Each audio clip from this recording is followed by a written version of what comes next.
Hello everyone, welcome to Life Study Library. I'm your host, Lai Yosh. This video will be dedicated to the short kings out there. I'm barely over 5'6", so I totally understand how it feels like to be vertically challenged in a society where everyone seems like a giant. And I'm not going to try to make excuses to make you guys feel better, like, oh, don't feel bad. Not all is about your height. You have plenty of stuff that makes you attractive, and then not say those qualities that they think that are attractive about us. I'm not going to do that to you. But there actually is no need to lose all your hopes. Well, I guess the adults can give up hopes about gaining a few extra inches. You won't grow naturally anymore anyways, so. But if you're watching this and you're still a teenager, then you still have hope. You might still grow a few inches.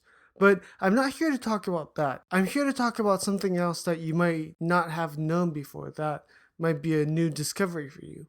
If you're interested, keep listening. In this channel, I'm going to be talking about these interesting scientific and psychological information that might greatly help you in life. So if you're interested in hearing more about this, or if you're interested in watching my other videos that are already posted in my channel, and you want to watch more of my upcoming videos, please make sure to like and subscribe to this channel, as that'll greatly help me grow the channel. So thank you for doing that.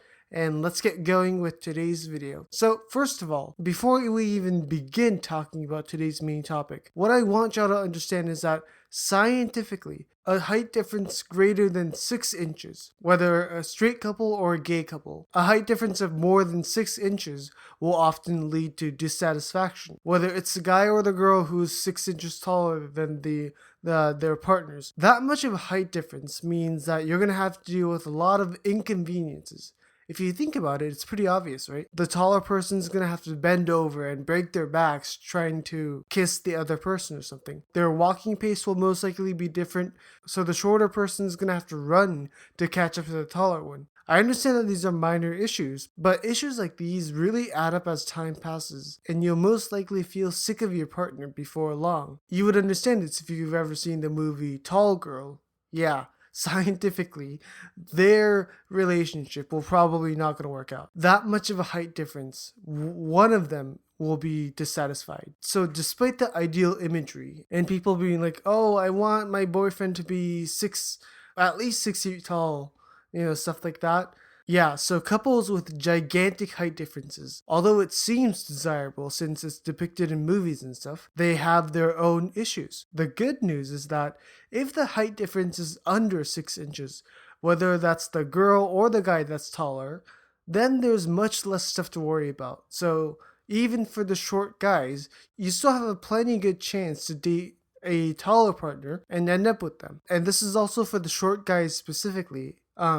Although you may think that being short is a disadvantage, it is said that these shorter guys tend to cover this up with other positive qualities like generosity or having a desirable personality, like being honest, or they could be ripped and they could look really attractive. Like if you're looking for a long-term boyfriend, being short but having a good personality is much better than the other way around. What I mean is that they tend to make it up by cherishing their social and romantic relationship, which means that once these short kings date another person, they tend to be really good towards them. So for the short kings out there, generally, I think there's nothing to worry about as long as you take care of the relationship and your partner, whether that's romantic or platonic. Essentially, heights will only matter at the beginning. And a lot of people say this too, and I don't really have any scientific backup to this claim on itself, but I believe that is true. Heights will only matter at the beginning. But yeah, enough about that.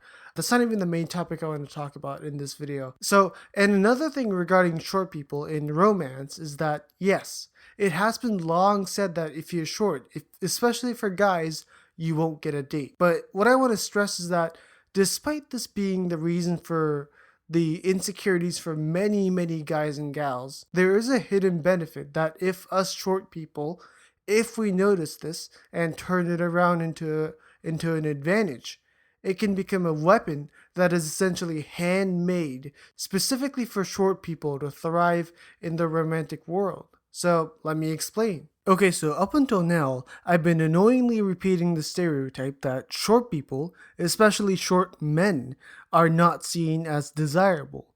But actually, the main enemy, the real problem that we have more so than the lack of our height, is the connection we make with unattractiveness and being short. We spend so much of our time in our lives thinking and being influenced by social media and the world in general that being short is bad and being tall is good. This influences our mind and makes us think that being short is bad and being tall is good. Sorry, that was such a roundabout way to explain it, but essentially, short kings feel like short peasants because of media influence. But keep listening because we haven't reached the bottom of it yet. Because we feel like we're not attractive because we're short, we start to act in ways that are not attractive. We assume ourselves as not attractive, and this leads to us not doing the things that are attractive, and we start doing things that are commonly perceived as unattractive. Examples include because we think of ourselves as unattractive, we slouch when we walk, or not wear certain types of clothes, or not stand so close to other people. Yeah, everything that the attractiveness gurus tell us not to do, if you've ever seen those videos. And then they tell us all these advices or tips like wear clothes that make you look taller or improve on your posture. And a good chunk of these tips might actually be useful. But the more important thing to understand is that if you can find benefits in your shortness, along with eliminating the unattractive activities that you do because you think you're short and unattractive, this is important. So the two things that you need to do is find benefits in your shortness and figure out what kind of unattractive behaviors you do because you think you're unattractive and stop doing them. Does everyone get that? By doing these two things, you'll be able to become more attractive despite being vertically challenged. So I hope at this point you're at least a little bit interested in what I have to say in this video. And if you want to learn and know more about this topic specifically, I recommend you go read a book called The Mindfulness Self-Compassion Workbook by Christine Neff. And of course, the Amazon link to it is in my description, so check it out if you're interested. So, a bunch of people can be kinder and more compassionate usually towards others, but we almost always get so hung up on taking care of ourselves.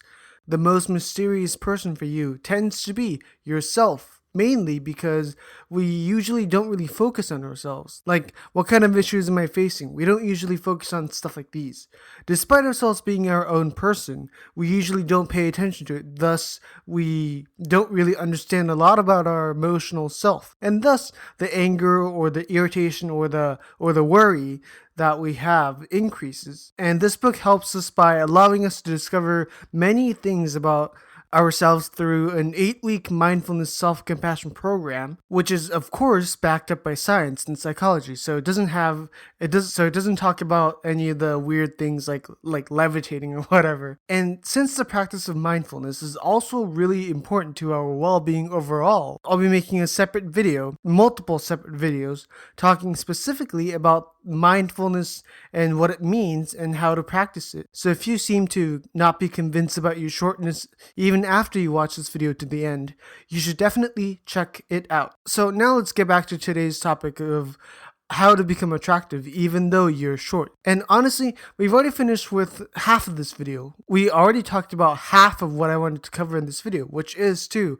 stop thinking that being short is bad, or at least stop thinking of it as a disadvantage. So now we're going to talk about the secret. Now we're going to talk about the meat of this video, the secret advantage of being short, which is of course repeating but backed up by science. So scientifically, although being short is, yes, a disadvantage in terms of attractiveness in the grand scheme of things, it actually becomes an advantage in a long-term relationship. A study was done in Arizona State University in 2014, and I'm gonna drop another bomb this time towards the ladies in particular, and of course the guys can be affected as well. What I want y'all to know is that if you pick a guy who's shorter than average as a long-term partner, you will become happier. So if you guy or girl dates, marries, gets together with a short dude, you will become happy. The study collected about 3,000 couples, and the researchers basically tried to figure out if the couple's overall satisfaction, if this was influenced in any way because of their height. They did this to actually test out the stereotype of tall guys equals romantic satisfaction. So what I mean is that if the emotion of I want to date a tall man, or if I'm taller, I'd be more attractive and happy. If the couple's sense of happiness were influenced in any way by the guy's height, of course, among many other things as well, couples who have tall men as the partner will tend to be more satisfied during and after they've spent a long time with each other. That was their hypothesis. And simultaneously, the study also hypothesized that couples with a short dude would not tend to be as happy as couples with a tall dude. That was their hypothesis, and what they found was that guys who are short do have trouble finding a partner. So yes, it is true that short men do have to suffer through this part. But the study also found some merits in short guys. Specifically 3 positive aspects, and I'm going to explain all of them to you guys. Number 1, although short guys do have trouble starting a relationship, in whichever case, finding a partner or getting married. However, once they do accomplish this, they have a 32% less chance of breaking up or separating when compared to couples with a taller man. So although taller guys seems like, and honestly they are, perceived as attractive by more people. So people think that these tall guys would be a more suitable partner. The taller guys are about 32% likely to not end up with you in the end and will eventually break up. I'm going to explain why this happens. So, pretty much the meaning of couples breaking up is due to many things. Maybe the partner cheated, or they weren't compatible as a couple, or it might be like a financial issue. The study has found out that couples who include a short guy, shorter than average guy, these couples had less detrimental issues compared to couples that had taller guys. You'll probably have about 32% less issues if you get together with a shorter dude. And I know some of y'all tall dudes might think, like, isn't the short guy being faithful because he knows he's not attractive? Like, isn't he taking care of the love he has because he rarely gets one? And yeah, that's a fair analysis. But here's the interesting part. So if the reason for these couples breaking up, if the reason was solely due to cheating, then yes, your claims would make sense. Because the short kings know he won't catch a lot of fish, losing 1 out of 3 is more damaging than if a guy loses 1 out of 10. So that's why he takes care of the relationship. But you guys aren't understanding the meaning of the 32%. The study points out that couples break up for various reasons. They weren't compatible, or they had financial issues, yada yada. And this 32% was computed after combining all the possible merits for both tall guys and short guys. This means that tall guys and short guys were both measured on the same level of field, and the short guys still ended up with 32% less chance of breaking up. So that's something to note. And the second main reason couples with a shorter guy last longer is because, according to the study, when compared to taller guys, shorter guys have the tendency to help out with stuff like cooking or cleaning or other domestic stuff that the ladies typically take charge in. Shorter men tend to help out with these activities for about an hour more when compared with taller guys. Also, in terms of not just any domestic chores, but say, for example, when these couples had a child to raise. Shorter guys tend to actively participate in child raising. I'm sure everyone knows how hard it is to raise little kids and simultaneously keep your sanity. Looking at the physical and mental juggling, shorter guys were found to take part in sharing these child raising activities, thus making life less difficult for their mothers or their partners. So, in essence, tall guys are seen as attractive and desirable by women before they get married and before they make themselves a tag team. But shorter guys are seen as more desirable by women after they get married. Or not even when they are married. Shorter guys are typically seen by women as attractive even when they are dating. And that's because, unlike men who are taller, shorter men tend to be kind of humble when compared to the giants in terms of their desirability and their height. Short kings tend to truly understand that the partner he's with is not a given because he doesn't get a lot, so he has to work for her to keep her interested in him. Of course, there are those who don't fall into this category. Some guys can totally be generous and physically attractive and be tall, and competing with these people will probably not give you a satisfying result. But statistically, the result of this study has found that prior to marriage or getting together as a couple, shorter guys will be in a disadvantage compared to taller guys. But the study also concludes by saying that once he manages to get together with his queen, and once they become a couple, there's a higher chance for the ladies that the guy you're dating will be a better man than the taller dude. Being a short guy myself, I'm very tempted to get biased emotions from this study, but I'm trying my best to keep it cool. And right now I want to mention that and this is not even science talk, but back in the days, like in the medieval times or even prehistoric times, yes, being tall was so tremendously vital to your success as a species, right? The taller or the bigger you are, the better, because we had to fight for food and stuff and battle in wars. But nowadays, in a super peaceful world, I must say that the only benefit of being tall is like you look good in your proportions. You'll be more fit to become a model or something. And you wouldn't even be seen as attractive if you don't have an attractive face. So like if you're as tall as Chris Hemsworth, but let's say if you're fat or skinny as a stick, or if you don't take care of your facial skin, like if you're not taking care of your acne or something, then you're basically wasting your potential. Might as well just give your height to a shorter guy that's actually working hard to look good and have a good heart and personality and overall, who's actually working hard to be a good person. Okay, but enough with that. Let's move on to the third point. And I'm pretty confident that this is something that'll get the most of your attention. According to the study, shorter guys, when compared with taller guys, tend to have higher incomes. Boom. How is that possible? Let me explain. So the study has found that shorter men on average have like 8% more chance of having a higher earnings when compared to men who are commonly identified as tall.